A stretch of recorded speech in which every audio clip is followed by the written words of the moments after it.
प्रभु यीशु मसीह के सामर्थ्य और महान नाम से इस सप्ताह के दिन के लिए मैं परमेश्वर का धन्यवाद देता हूं। हर एक सप्ताह में हम परमेश्वर की ओर से कुछ बातों को, कुछ नए विषय को सीखते हैं। ये सारे विषय जो है हमारे जीवन के लिए, हमारे आत्मिक जीवन के लिए लाभदायक होती है, जिस बातों को आप और हम समझने की ज़रूरी है। क्योंकि परमेश्वर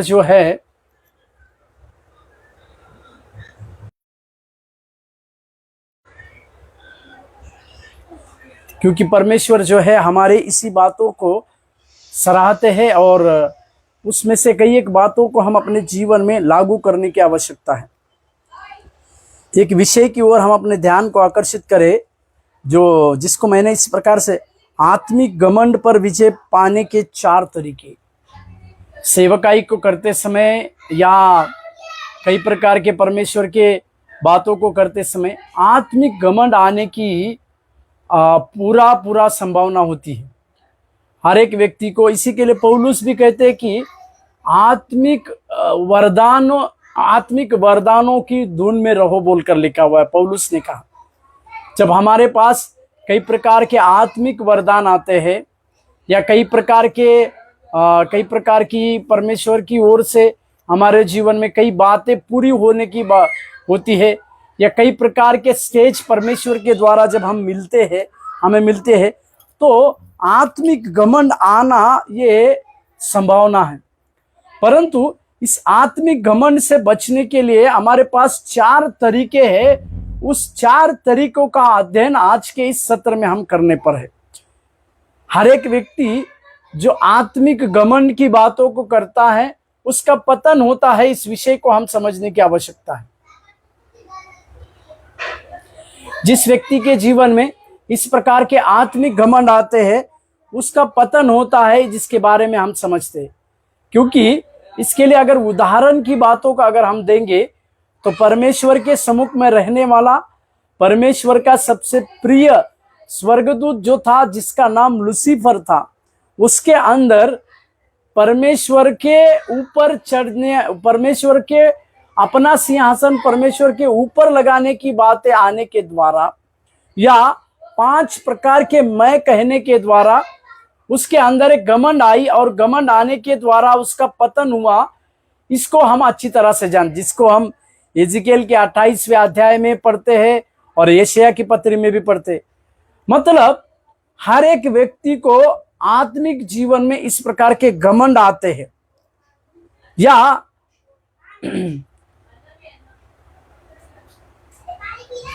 इस प्रकार के आत्मिक घमंड की बातें उसके जीवन में चली आती है, जिसको हमें समझने की जरूरी है। आज के इस सत्र में आत्मिक घमंड के ऊपर किस प्रकार से विजय को प्राप्त करना है, इसका अध्ययन को करेंगे। कुछ बातों को मैं 4 बातें आपके सम्मुख में रखना चाहूंगा इस आत्मिक घमंड पर विजय पाने के लिए। परंतु सबसे पहले हम लूका रचित सुसमाचार 18वें अध्याय 9वें वचन से 14वें वचन तक की बातों को पढ़ेंगे। लूका रचित सुसमाचार उसके 18वें अध्याय 9वें वचन से 14वें वचन तक की बातों को हम देखेंगे। उसने उनसे जो अपने ऊपर भरोसा रखते थे कि हम धर्मी हैं और दूसरों को तुच्छ जानते थे, यह दृष्टांत कहा।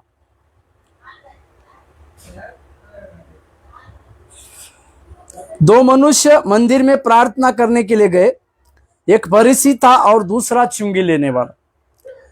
फरीसी खड़ा होकर अपने मन में यो प्रार्थना करने लगा, हे परमेश्वर, मैं तेरा धन्यवाद करता हूं कि मैं दूसरे मनुष्य के समान अंधेर करने वाला, अन्यायी और व्यभिचारी नहीं, और न इस चुंगी लेने वाले के समान हूं।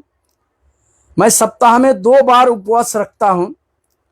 मैं अपनी सब कमाई का 10वां अंश भी देता हूं।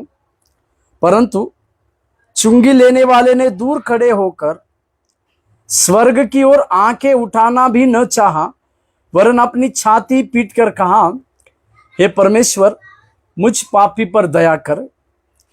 मैं तुमसे सच कहता हूं कि वो दूसरा नहीं परंतु यही मनुष्य धर्मी ठहराया जाकर अपने घर गया।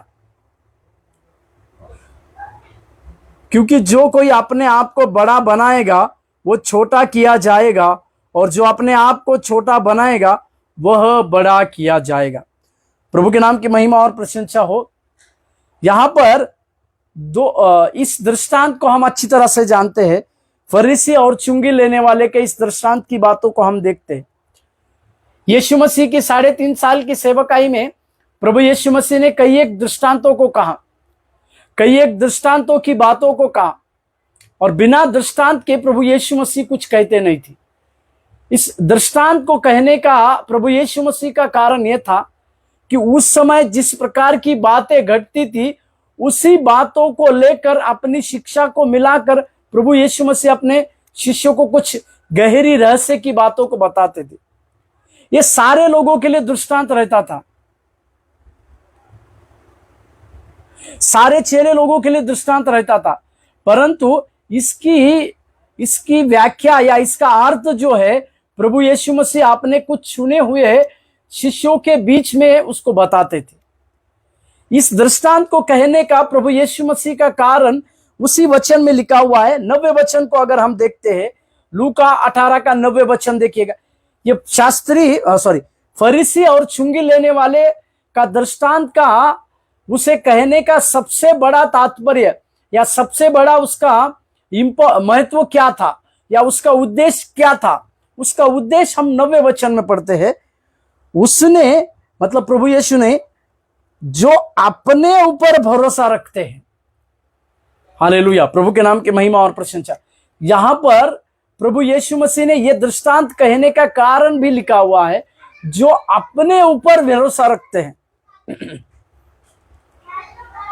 जो अपने ऊपर भरोसा रखते हैं और हम धर्मी हैं, इस प्रकार से कहते हैं। जो अपने ऊपर भरोसा रखते हैं, जो अपने को धर्मी कहते हैं, और तीसरा दूसरों को तुच्छ जानते हैं।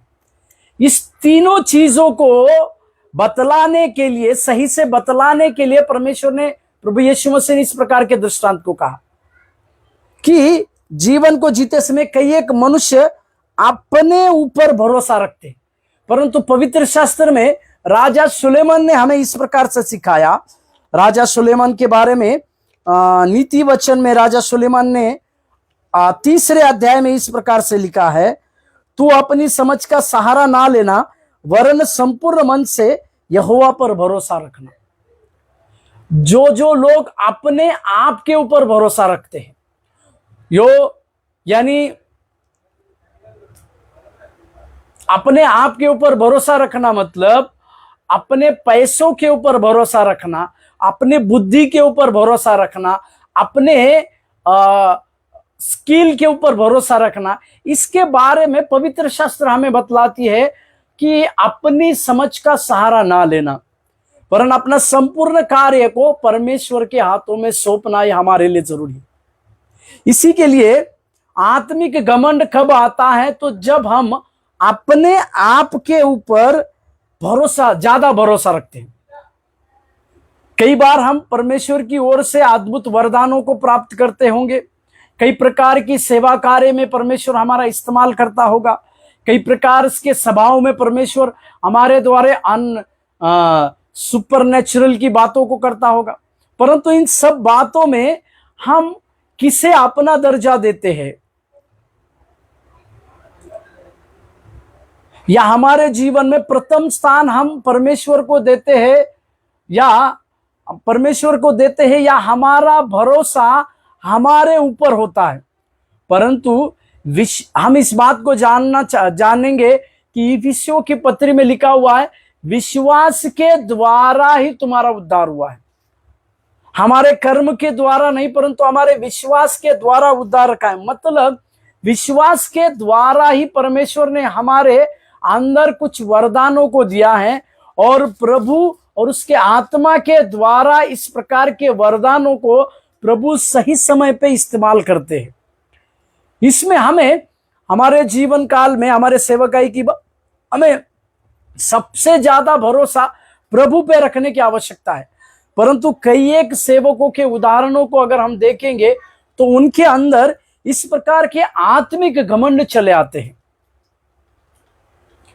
इस प्रकार के आत्मिक घमंड की बातें जब उनके अंदर चली आती है, किस प्रकार से हम एक व्यक्ति में आत्मिक घमंड चले आता है, इसको अगर आपको जांचना है तो इसी 3 बातों को हर एक व्यक्ति के जीवन में हमें देखने की आवश्यकता। सबसे पहला, जो व्यक्ति परमेश्वर से ज्यादा अपने ऊपर विश्वास करता है, वो व्यक्ति आत्मिक घमंड में चले आता है, जो हमें समझने की आवश्यकता। दूसरा, कि जो व्यक्ति अपने आप को धर्मी ठहराता है, धर्मी ठहराने के बारे में परमेश्वर के वचन में रोमियो का पत्री में 3 अध्याय में इस प्रकार से लिखा है, सबने पाप किया और परमेश्वर की महिमा से रहित हुए। रोमियो का पत्री उसके 3 अध्याय के 23वें वचन में लिखा हुआ है। और वहां पर इस प्रकार से भी लिखा हुआ है, क्या कोई धर्मी है? इस प्रकार से वो विषय अलग है। मतलब, और तीसरी चीज है दूसरों को तुच्छ जानना। प्रभु यीशु मसीह ने इस प्रकार से कहा कि दूसरों के ऊपर दोष न लगाओ, क्योंकि तुम्हारे भी दोष निकाले जाएंगे। मत्ती के 7वें अध्याय के 7वें वचन में देखिएगा, मत्ती 7वें अध्याय के 7वें वचन में, माफ कीजिएगा, मत्ती 7 के 7 में, पहले 7वें अध्याय के 7वें वचन में, मत्ती 7 का पहला, दोष मत लगाओ कि तुम पर भी दोष लगाया जाए। और उसका मत्ती के 7वें अध्याय के 3 और 4 वचन देखिए, तू क्यों अपने भाई की आंख के तिनके को देखता और अपनी आंख का लट्टा तुझे नहीं सूझता? जब तेरी ही आंख में लट्टा है तो तू अपने भाई से कैसे कह सकता है, ला मैं तेरी आंख से तेरा लट्टा निकालूंगा?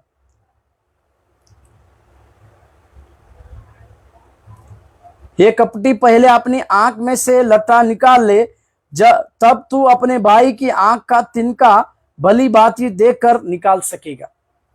यहां पर प्रभु यीशु मसीह ने दूसरों के ऊपर दोष ना लगाने के बारे में कहा, यानी दूसरों को तुच्छ जानने के बारे में। दूसरों को जब हम तुच्छ ना जाने, इसके बारे में प्रभु यीशु मसीह ने इस प्रकार की शिक्षा दी। यहां तक कि प्रभु यीशु मसीह ने, जो अपने भाई को हे मूर्ख कहेगा उसे नरक में डाला जाएगा बोलकर, इस प्रकार के कठोर से कठोर शब्दों में दूसरों को तुच्छ जानने के बारे में लिखा हुआ है। प्रभु के नाम की महिमा और प्रशंसा हमारे साथ होने पाए। इस प्रकार की बातें हमें और आपको आज समझने की आवश्यकता है। आत्मिक घमंड आने की इसी बातों को हम जानने की आवश्यकता है। और इस आगे इस घटना की बातों को हम देखते हैं।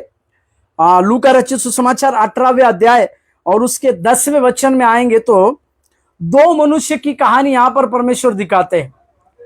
एक वो व्यक्ति है जो अपने आप को धर्मी मानता है, और वो व्यक्ति है जो दूसरों को तुच्छ जानता है। वो व्यक्ति है जो अपने ऊपर भरोसा ज्यादा रखता है, ऐसा एक व्यक्ति है। और दूसरा एक व्यक्ति है जो अपने आप को पूरी रीति से, दूसरा व्यक्ति जो है वो अपने आप को नम्र करता है, अपने आप को पूरी रीति से छोटा करता है और अपने जीवन की बातों को छोटा करता है, क्योंकि उसको यह पता था उस व्यक्ति, एक व्यक्ति जो था उसमें से उसी बातों को, उस दोनों व्यक्ति में उनका एक व्यक्ति जो था फरीसी था और दूसरा चुंगी लेने वाला था।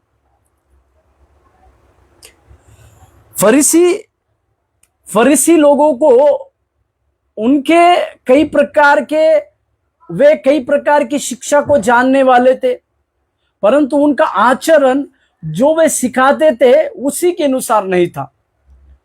इसी के लिए परमेश्वर ने ऐसे फरीसी और शास्त्री लोगों के खमीर से, ऐसे लोगों से बच के रहने के बारे में कई एक प्रकार की शिक्षा को दिखाया।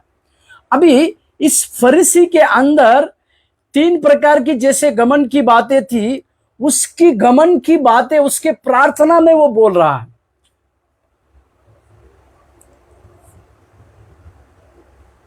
इस फरीसी की घमंड भरी प्रार्थना को अगर हम देखें तो उसने कहा, वो खड़े होकर अपने मन में यह प्रार्थना कर रहा है। जरूर ये दोनों लोग प्रार्थना करने के लिए मंदिर में गए हैं।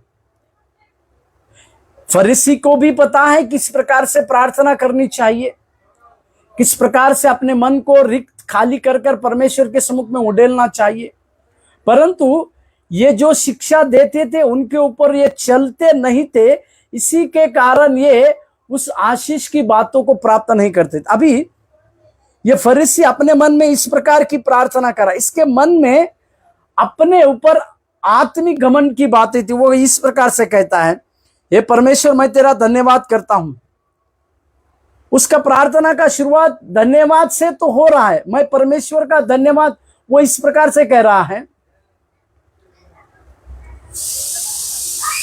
वो परमेश्वर को इसी के लिए धन्यवाद दे रहा है।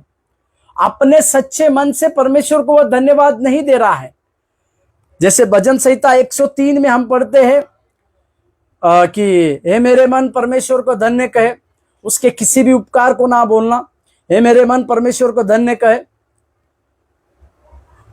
ये परमेश्वर के किसी भी उपकार को ना भूलने की बातें नहीं है, परंतु वो परमेश्वर को इसी के लिए धन्यवाद दे रहा है कि दूसरों को दोष लगाने के लिए। वो कहता है कि मैं दूसरे मनुष्यों के समान नहीं। मतलब इस फरीसी का धन्यवाद देना भी एक गड़बड़ी की बात है। इस फरीसी का धन्यवाद देना भी एक गड़बड़ी की ही बातें हैं।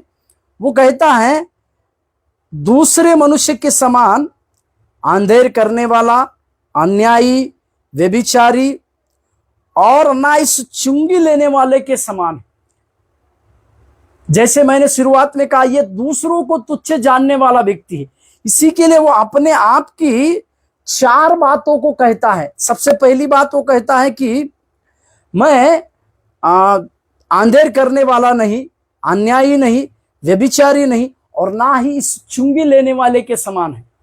क्योंकि उन दिनों में चुंगी लेने वाले जो है यरूशलेम के मंदिर में खड़े रहते थे, और जो लोग उस मंदिर में अपने जानवरों को लाते थे, व्यवसाय करने के लिए कुछ चीजों को लाते थे, उनके पास से जबरन कुछ धन को टैक्स के रूप में लेते थे। इसी के लिए कई एक लोग इस चुंगी लेने वालों को प्यार नहीं करते थे। उसी में से जक्के नाम के एक व्यक्ति को जो चुंगी लेता था, मत्तई भी एक चुंगी लेने वाला था, वो परमेश्वर प्रभु यीशु मसीह का चेला बना। ये चुंगी लेने वाले भी प्रभु यीशु मसीह के अद्भुत रीति से चेले बने। शायद यह चुंगी लेने वाला भी मत्तई और इस जक्के के बातों को, उनके उद्धार की बातों को शायद समझा होगा, शायद उसके उद्धार की बातों को उसने सुना होगा, उनकी गवाही को शायद सुना होगा। इसी के लिए वो मंदिर में आया है। मतलब जक्के के घर में जिस प्रकार से यीशु का जाना और उसका मन को बदलना, इसकी कहानी को इसने आसानी से सुना होगा। इसी के लिए वो अपने आप को, उसके जीवन को परमेश्वर के हाथों में देकर वो प्रभु के पास चले आ रहा है। परमेश्वर की प्रार्थना करने हेतु वो चले आ रहा है। इस बातों को आप और हम समझने की जरूरी है। परंतु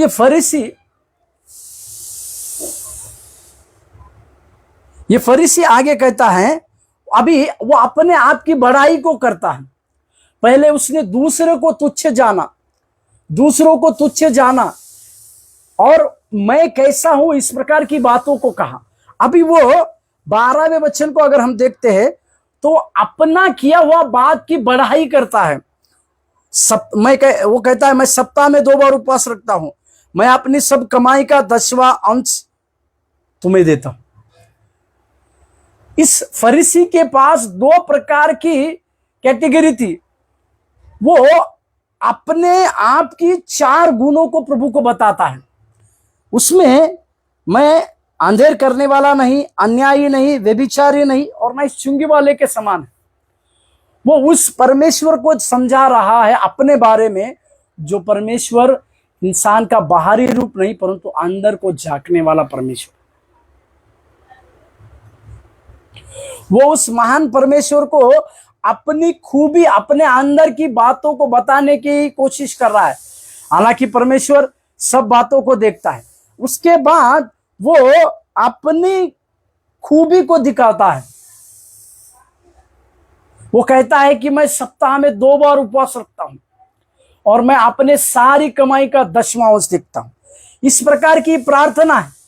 मैं इसे इस प्रकार की प्रार्थना को नहीं कहूंगा, क्योंकि यह प्रार्थना हो नहीं सकती। अपनी खूबी, अपनी बड़ाई को करना, दूसरों को तुच्छ जानना, मैं कितना धर्मी हूं, इस प्रकार की बातों को कहना, यह प्रार्थना नहीं हो सकती। परंतु उन दिनों में शास्त्री फरीसी लोग इसी प्रकार की बड़ी बड़ी बातों को कहकर लोगों को जीतते थे। लोगों को इस प्रकार की बातों को कहना उन दिनों में शास्त्री और फरीसी को कहा जाता। इसी के लिए यीशु मसीह ने प्रार्थना चेलों को सिखाते समय एक चीज को कहा। मेरे साथ खोलिएगा,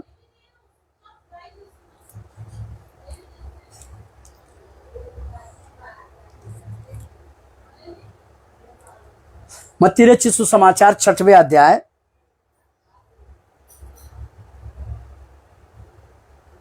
प्रार्थना करते समय अन्य जाति के समान बकबक ना करो, क्योंकि वे समझते हैं कि उनके बहुत बोलने से उनकी सुनी जाएगी। यहां पर प्रभु यीशु मसीह इस प्रकार से कहते हैं कि ये लोग सभाओं में नमस्कार की बातों को करने और बड़ी बड़ी बातों को करने हेतु उनको, उस फरीसी लोगों को एक प्रकार की दिलचस्पी थी। इसी के लिए वे इस प्रकार की बड़ी बातों को कहते। परंतु अभी 13वें वचन में देखिएगा, एक चुंगी लेने वाले की प्रार्थना, चुंगी लेने वाले की प्रार्थना की सरल बातों को देखिएगा। लूका 18 अध्याय 13वें वचन, परंतु चुंगी लेने वाले ने दूर खड़े होकर स्वर्ग की ओर आंखें उठाना भी न चाहा। स्वर्ग के परमेश्वर के लिए वो जानता था कि वो स्वर्ग के परमेश्वर के लिए कुछ बात करने के लिए आया है, परंतु वो अपने आप को इतना नम्र बनाया कि उसने इस प्रकार से लिखा हुआ है कि वो दूर खड़े होकर स्वर्ग की ओर आंखें उठाना भी न चाहा। ये उसका पहला नम्रता का कारण है कि वो उस स्वर्ग के परमेश्वर की ओर आंख उठाकर देखना भी न चाहा। पर उसने दूसरी चीज किया, छाती पीट पीट कर कहा।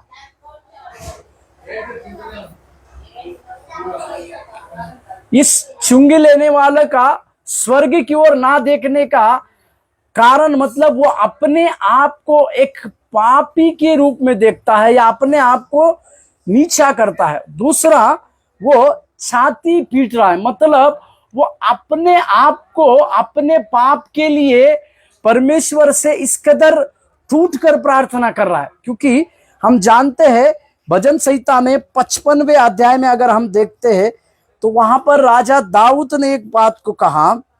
भजन संहिता 55 को देखिएगा, वहां पर एक वचन लिखा हुआ है जो हम सब लोग भजन संहिता में इस वाक्य को लिखा हुआ है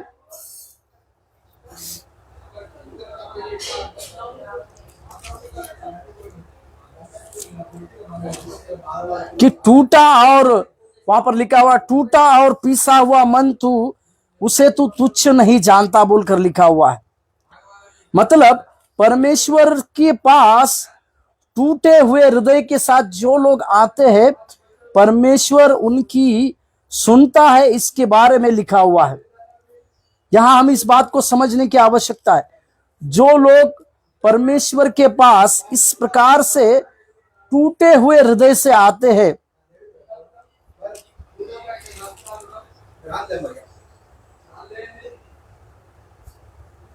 परमेश्वर उनकी बातों को सुनते हैं, उनकी बातों को कभी इनकार नहीं करते हैं। इसे हम समझने की आवश्यकता है और जानने की जरूरी है। टूटा और पीसा हुआ मन परमेश्वर के लिए अति अच्छा बलिदान है बोलकर लिखा हुआ है। या टूटा और पीसा हुआ मन को परमेश्वर अनसुनी नहीं करता बोलकर वहां पर लिखा हुआ है। वहां पर इसी बात को वो चुंगी लेने वाला अपने मन में सोचकर उसने कहा, उसकी प्रार्थना को देखिएगा, हे परमेश्वर मुझ पापी पर दया कर। अपने आप को छोटा बनाना, अपने आप को नम्र करना, अपने आप को इस कदर छोटा करना कि स्वर्ग की ओर आंखें उठाने की भी आवश्यकता नहीं, और इस कदर अपने आप को टूटना, इस कदर अपने आप को खाली करना और परमेश्वर को कहना कि प्रभु मुझ पर दया कर। उसकी प्रार्थना को देख, मुझ पर दया कर, बस उसकी प्रार्थना यही खत्म होती है। उसने ना कहीं अपने आप को बड़ा बनाने के लिए चाहा, ना किसी दूसरे के ऊपर दोष दिया, ना अपनी ऊंचाई करने की बात को कहा। उसने एक ही प्रार्थना की, प्रभु मुझ पर दया कर। परंतु इसमें से अगर 13वें वचन में अगर हम देखते हैं, यीशु मसीह ने इस दोनों में से रिवार्ड दिया है। यीशु मसीह, मैं तुमसे सच कहता हूं कि दूसरा नहीं परंतु यही मनुष्य धर्मी ठहराया जाकर अपने घर गया। मतलब जो अपने आप को छोटा बनाता है परमेश्वर के लिए ऊंचा किया जाएगा। जो अपने आप को धर्मी जो अपने आप को धर्मी कहलाने की कोशिश करेगा वो नीचा किया जाएगा। और यहां पर लिखा हुआ है, क्योंकि जो कोई अपने आप को बड़ा बनाएगा वो छोटा किया जाएगा, और जो अपने आप को छोटा बनाएगा वो बड़ा किया जाएगा। इस चुंगी लेने वाले के पास एक स्वभाव था, अपने आप को छोटा बनाना। इसी के लिए उसने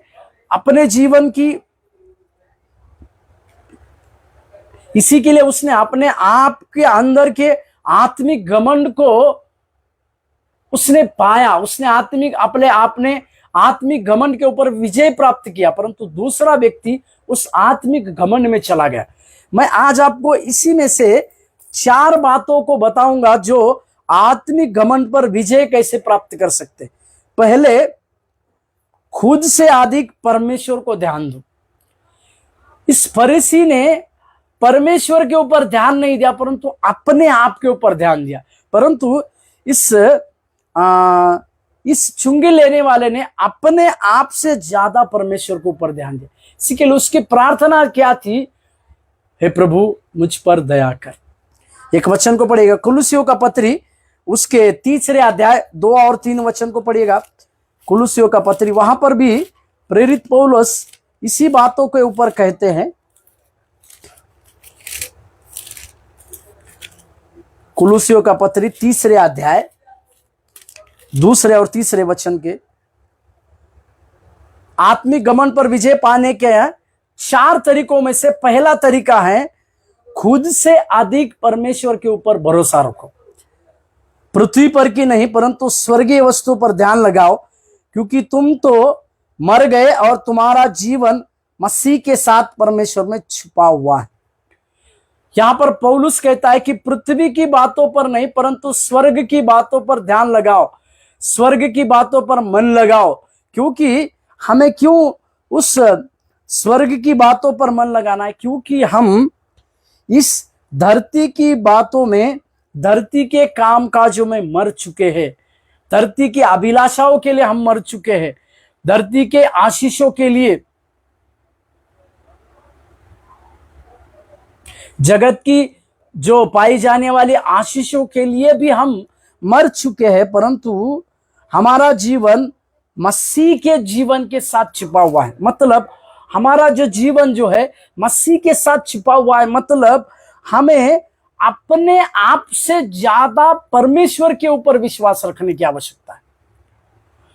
और इब्रानी के लेखक भी इसके विषय में कहता है, 11वें अध्याय को इसके पहले वचन में देखिएगा, इब्रानी का लेखक क्या कहता है।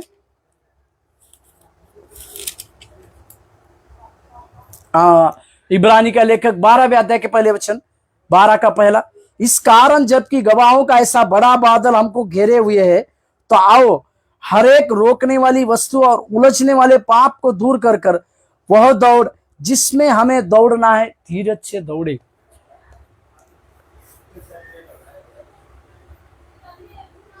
हमें धीरज से दौड़ना है। इसका मतलब हमारे खुद के ऊपर खुद से अधिक ज्यादा ध्यान हमें परमेश्वर की ओर देना है। हर चीज में हमें परमेश्वर को ताकना है। भजन संहिता 32:8 में अगर हम देखेंगे, भजन संहिता 32:8 में भी इसी प्रकार से लिखा हुआ है, मैं तुम्हें बुद्धि दूंगा, जिस मार्ग में तुम्हें चलना है उसी में मैं तुम्हें अगुवाई करूंगा। मैं तुम्हें बुद्धि दूंगा, जिस मार्ग में तुम्हें चलना होगा उसमें अगुवाई करूंगा। मैं तुझ पर कृपा दृष्टि रखूंगा और सम्मति दिया करूंगा। मतलब हमारे जीवन में हमसे ज्यादा भरोसा, खुद से अधिक भरोसा जो है हमें परमेश्वर में करने की आवश्यकता है। यह एक तरीका है आत्मिक जीवन के ऊपर विजय पाने का। दूसरा तरीका है प्रार्थना करना। दूसरा तरीका है प्रार्थना करना। प्रार्थना के विषय में हमने मत्ती के 6वें अध्याय में भी हम प्रार्थना, जो यीशु मसीह ने प्रार्थना सिखाई, उसके बारे में भी हम देखते हैं। परंतु याकूब की पत्री में 4 अध्याय के 7वें वचन को देखिएगा। याकूब इस प्रकार से कहते हैं, 4 अध्याय 7वां वचन, इसीलिए परमेश्वर के अधीन हो जाओ और शैतान का सामना करो तो वह तुम्हारे पास से भाग निकलेगा।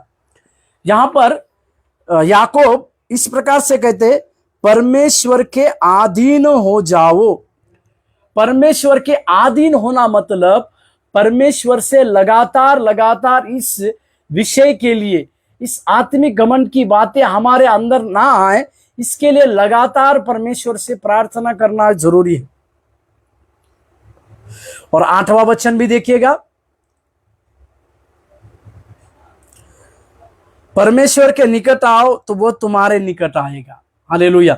इसका मतलब एक अर्थपूर्ण प्रार्थना करना हमें जरूरी है।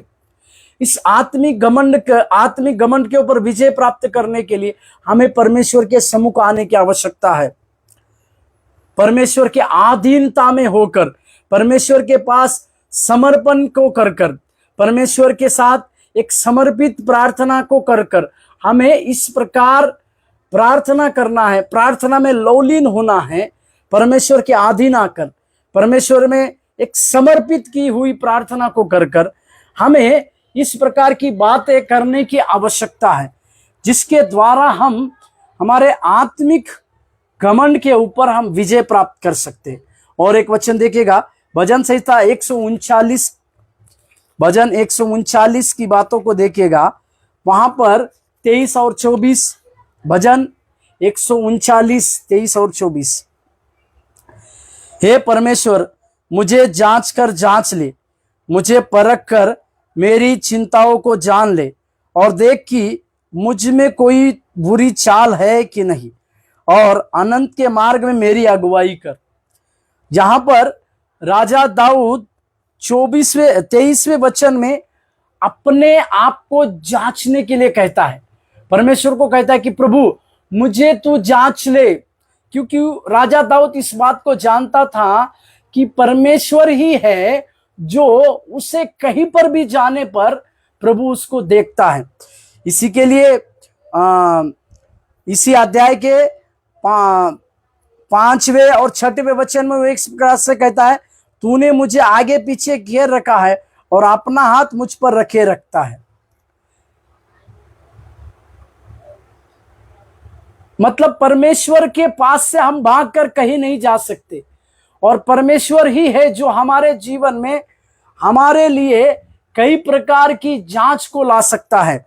इसी के लिए 24वें वचन में वो कहता है कि मेरे अंदर कोई बुरी चाल है कि नहीं, इसे देख और अनंत मार्ग में मेरी अगुवाई कर।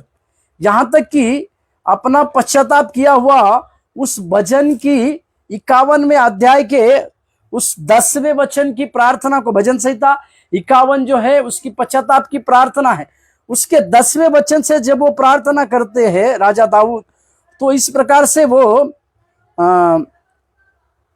10वें वचन में, हे परमेश्वर मेरे अंदर शुद्ध मन उत्पन्न कर और मेरे भीतर स्थिर आत्मा नए से उत्पन्न कर।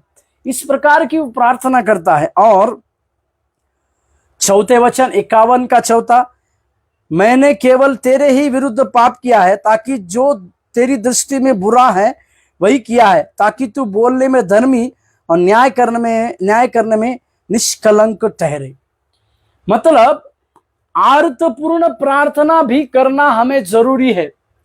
ये एक प्रकार की अर्थपूर्ण प्रार्थना है कि अपने आप को परमेश्वर के हाथों में देकर समर्पित के साथ जांच की करने वाली एक प्रार्थना है। परमेश्वर को, अपने आप को परमेश्वर के हाथों में देकर, प्रभु अपने आप को मैं अपने के हाथों में देकर मुझे जांच ले, मुझे परख ले, मेरे अंदर किसी प्रकार की बुरी बात, इस प्रकार की अर्थपूर्ण प्रार्थना करने से हम आत्मिक घमंड के ऊपर विजय प्राप्त कर सकते। तीसरी चीज है सीखने के लिए योग्य बने। सीखने के लिए योग्य बने, इसके लिए नीति वचन 9वें अध्याय के 9वां वचन देखिएगा। हर समय हमें सीखने के लिए उत्तम बनने की आवश्यकता है, योग्य बनने की आवश्यकता है। इसी के लिए राजा सुलेमान 9वें वचन में कहते हैं, बुद्धिमान को शिक्षा दे वह अधिक बुद्धिमान होगा, धर्मी को चिता दे वह अपनी विद्या बढ़ाएगा। यहां पर जब हम एक बुद्धिमान की तरह शिक्षा को प्राप्त करते हैं तो हम और अधिक बुद्धिमान होते हैं, इसके बारे में राजा सुलेमान कहता है। इसका मतलब कि हमें सीखने के योग्य बनने की आवश्यकता है। आत्मिक घमंड के ऊपर विजय प्राप्त करने के लिए हमें सीखने के मन होने की आवश्यकता है, सीखने की योग्य बातें होने की आवश्यकता है। इसी के लिए भजन संहिता में राजा दाऊद ने भी इस प्रकार से कहा कि मुझे तेरे वचन को सिखा, मुझे तेरी आज्ञाओं की बातों को सिखा, मुझे तेरे व्यवस्था की बातों को सिखा दे। इस प्रकार की बातों को कहते हैं। निर्गमन की पत्री 18वें अध्याय को अगर हम देखते हैं, निर्गमन उसके 18वें अध्याय,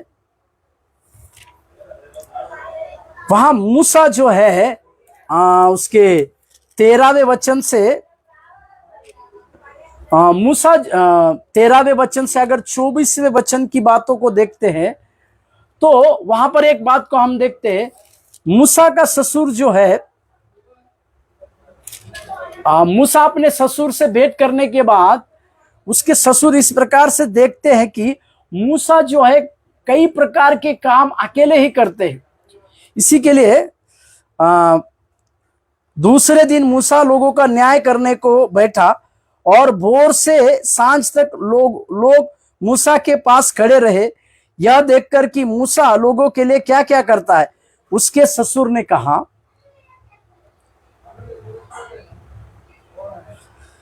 यह क्या काम है जो कि तू लोगों के लिए करता है?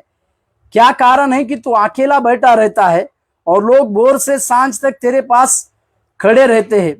मूसा ने अपने ससुर से कहा, इसका कारण यह है कि लोग मेरे पास परमेश्वर से पूछने आते हैं। जब जब उनका कोई मुकदमा होता है तब तक वो मेरे पास आते हैं और मैं उनके बीच में न्याय करता और परमेश्वर की विधि व्यवस्था उनको समझाता हूं। यहां पर मूसा का ससुर जो है उसे एक प्रकार की बातों को समझाता है कि सुबह से लेकर शाम तक तू लोगों का न्याय करते रहेगा, लोगों को परमेश्वर की ओर से कुछ बातों को बताते रहेगा तो तू थक जाएगा। इसी के लिए मूसा का ससुर जो है उसे एक सुझाव देता है 19वें वचन में अगर हम देखेंगे, इसलिए अब मेरी सुन ले, मैं तुझको सम्मति देता हूं और परमेश्वर तेरे संग रहे। तू इन लोगों के लिए परमेश्वर के सम्मुख जाया कर और उनके मुकदमे को परमेश्वर के पास तू पहुंचा दिया कर। उन्हें विधि और व्यवस्था प्रकट करके जिस मार्ग पर चलना और उन्हें जो जो काम करना हो वह उनको जता कर। फिर तू इन सब लोगों में से ऐसे पुरुषों को छांट ले जो गुणी और परमेश्वर का भय मानने वाले, सच्चे, अन्यायी के लाभ से घृणा करने वाले, और उनको 1000-1000, 100-100, 50-50 और 10-10 मनुष्यों पर प्रधान नियुक्त कर। यहां पर मूसा सीखने की बातों में रहा। जरूर मूसा उन लोगों का न्याय करता था, उनका मुकदमा लड़ता था, परंतु फिर भी मूसा ने अपने ससुर की बातों को समझा, ससुर की बातों को सीखा। ससुर की बातों को उसने जानकर कि लोगों में 1000-1000, 100-100, 50-50 और 10-10 मनुष्य को उनके ऊपर नियुक्त किया।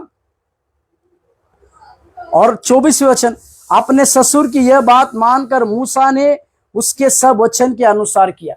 मतलब यहां पर एक बात को सीखना है हमें कि सीखने के योग्य बनना हमें बहुत जरूरी है। जैसे मूसा अपने ससुर की बातों को मानकर उनके अनुसार करने के लिए अपने आप को तैयार रहा। इसका मतलब कि अगर हमें आत्मिक घमंड के ऊपर विजय प्राप्त करना है, सीखने वाले बनने की आवश्यकता है, सीखने का मन रहने की आवश्यकता हमारे पास। तीसरा और आखिरी बात, उपवास करना। उपवास करने के विषय में यशायाह के 58वें अध्याय को अगर हम देखते हैं, यशायाह 58वें अध्याय उसके 6 और 7 वचन, जिस उपवास से मैं प्रसन्न होता हूं वह क्या यह नहीं कि अन्याय से बनाए हुए दासों और अंधेर सहने वालों का जुआ तोड़कर उनको छुड़ा लेना और सब जुओं को टुकड़े टुकड़े कर देना। क्या वह यह नहीं कि अपनी रोटी भूखों को बांट देना, अनाथ और मारे मारे फिरते हुओं को अपने घर लाना, किसी को नंगा देकर वस्त्र पहनाना और अपने जाति भाइयों से अपने को न छुपाना। सच्चा उपवास किस प्रकार से या उचित उपवास किस प्रकार से करना है, इसके विषय में यशायाह को परमेश्वर ने कुछ सूझी को दिया। उसी को उपवास करना मतलब अपने खाने को छोड़ना, खाने को त्यागना ही उपवास नहीं है, परंतु उस उपवास में अन्याय से बनाए हुए दासों को, अंधेर करने वाले लोगों को तोड़ना, कुछ अंधेर करने वाले लोगों को छुड़ा लाना, अपनी रोटी भूखों को देना, अनाथ और मारे मारे फिरने वालों को अपने घर लाना, किसी को वस्त्र देना और अपने भाइयों को अपने से ना छुपाना। इसी प्रकार के इसे एक उचित उपवास कहा जाता है। इस प्रकार की भलाई की बातें, इस प्रकार के अच्छे उचित उपवास को करना, इसको करने से हमारे अंदर आत्मिक घमंड पर हम विजय प्राप्त करेंगे। और एक वचन को पढ़िएगा, पहले कुरिन्थियों की पत्री उसके 10वें अध्याय उसके 12वें वचन। पहले कुरिन्थियों की पत्री 10 का 12। इसीलिए जो समझते हैं मैं स्थिर हूं वो चौकस रहे कि कहीं गिर न पड़े। हमें चौकस भी रखना है कि हम गिर ना पड़े। प्रभु के नाम की महिमा और प्रशंसा। मेरे प्यारो, इस प्रकार की इस 4 बातों को हम अपने जीवन में लागू करने की आवश्यकता है, जिसके द्वारा हम आत्मिक घमंड पर विजय प्राप्त कर सकते हैं। मैंने आपको फरीसी और चुंगी लेने वाले के उस दृष्टांत में से एक 4 बातों को मैं आपको सिखाने के लिए चाहा कि हमें आत्मिक घमंड पर किस प्रकार से विजय प्राप्त करना है। वो 4 बातों को कह के मैं अंत करूंगा। सबसे पहले, खुद से अधिक परमेश्वर के ऊपर विश्वास रखना, खुद से अधिक परमेश्वर के ऊपर ध्यान देना। दूसरा, उचित प्रार्थना करना। तीसरा, सीखने के योग्य बनना। चौथा, उचित उपवास की बातों को करना। इस प्रकार की बातें हम करने के द्वारा हम हमारे जीवन में आत्मिक घमंड पर हम आसानी से विजय प्राप्त करने वाले बनेंगे।